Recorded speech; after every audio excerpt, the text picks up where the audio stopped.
I recently attended the funeral for one of my boyhood friends.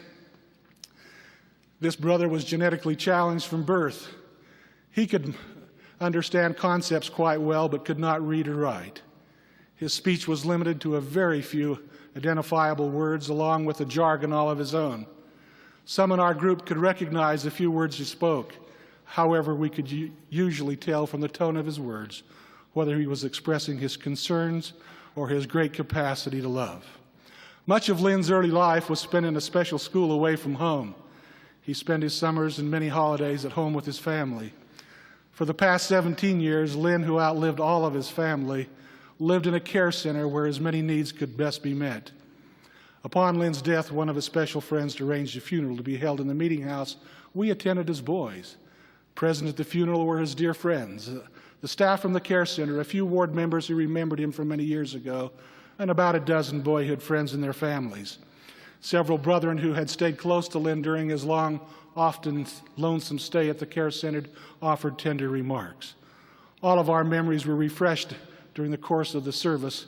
One friend recalled that on one occasion our Sunday school teacher invited us to bear our testimonies in class. As he sequentially called upon us, he passed over Lynn, perhaps feeling he could not respond with understanding. With all the righteous indignation Lynn could muster, he let the teacher know he expected his opportunity to express himself. Though we didn't understand much of what he said, we felt his love and the depth of a great spirit tragically locked in a body that could not fully function. The spirit in that class was very strong. As the staff and the special friends from the care center expressed their unconditional love, it was very evident that Lynn, in his humble way, had reached out and touched their lives.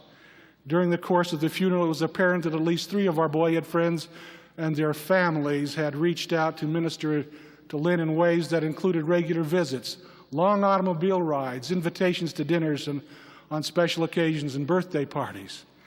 When the stories and recollections were complete, we all realized that our physically challenged, loving angel of a friend had given us the wonderful, compassionate families who reached out so often in love, far more of real value than he had ever received.